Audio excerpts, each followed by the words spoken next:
নগরের 18 নম্বর পূর্ব বাকলিয়া ওয়ার্ডত পরিষ্কার পরিচ্ছন্নতা ও মশক নিধনে বিশেষ অভিযান শুরু করেছে কাউন্সিলর পদপ্রার্থী ও নগর যুবদলের সাবেক সাহিত্য প্রকাশনা সম্পাদক আজিজুল হক মাসুম। আমরা 18 নং ওয়ার্ড পূর্ব বাকলিয়া থেকে আমরা আজকে এই কার্যক্রম শুরু করছি।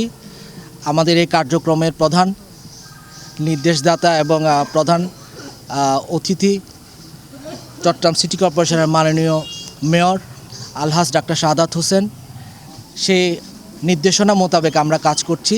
শনিবার মার্চের 28 তারিখ ফজরত পূর্ব বাকলিয়া ওয়ার্ড কার্যালয়ের সামনে এই কর্মসূচির উদ্বোধন করা হয়। আমাদের 18 নম্বর ওয়ার্ড পূর্ব বাকলিয়ার সাবেক দুঃসময়ের কমিশনার প্রার্থী জনাব আজিজুল হক মাসুম ভাইয়ের মাধ্যমে ওনার নেতৃত্বে আমরা আজ আমাদের পূর্ব বাকলিয়া 18 নম্বর ওয়ার্ডের মশক নিধন, ডেঙ্গু এবং চিকুনগুনিয়া প্রতিরোধের জন্য মশক নিধন কর্মসূচি অভিযান পরিচালনা করতে যাচ্ছি।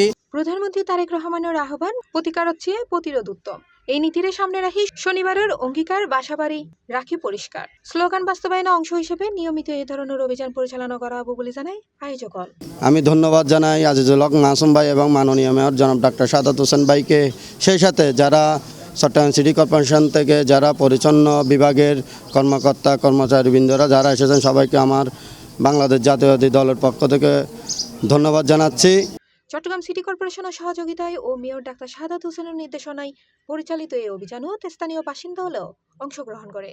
এই মশা নিধনের সব কিছু পরিচ্ছন্নতা করে যাচ্ছে আমাদের বাংলাদেশ জাতীয়তাবাদী যুবদল, ছাত্রদল, স্বেচ্ছাসেবক দল এবং সবাইকে নিয়ে অঙ্গ সংগঠন বিএনপিকে নিয়ে আজকে পরিচালনা করে যাচ্ছি।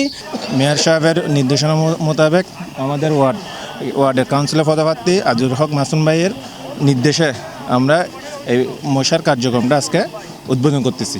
এই সময়তে উপস্থিত আছেন বিএনপির নেতা আব্বাস আলী, মাহবুব সওদাগর, আলমগীর, শাকির আহমদ, মোহাম্মদ নুরু, মোহাম্মদ এনাম, মোহাম্মদ শাহজাহান, জসিম, নুরুল আলম, জাগের হোসেন, সৈয়দ, চট্টগ্রাম মহানগর ছাত্রদলের সাবেক যুগ্ম সম্পাদক, বাকলিয়া থানা যুবদলের সাধারণ সম্পাদক প্রত্যাশী মোহাম্মদ মাহবুব সিদ্দিকী সহ আরো বহুত কেউ।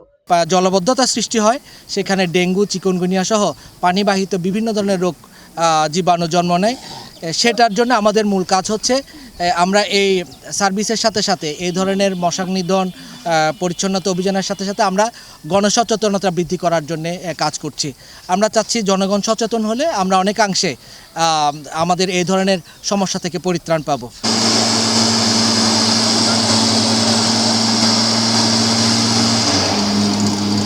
C plus TV, Chittagong.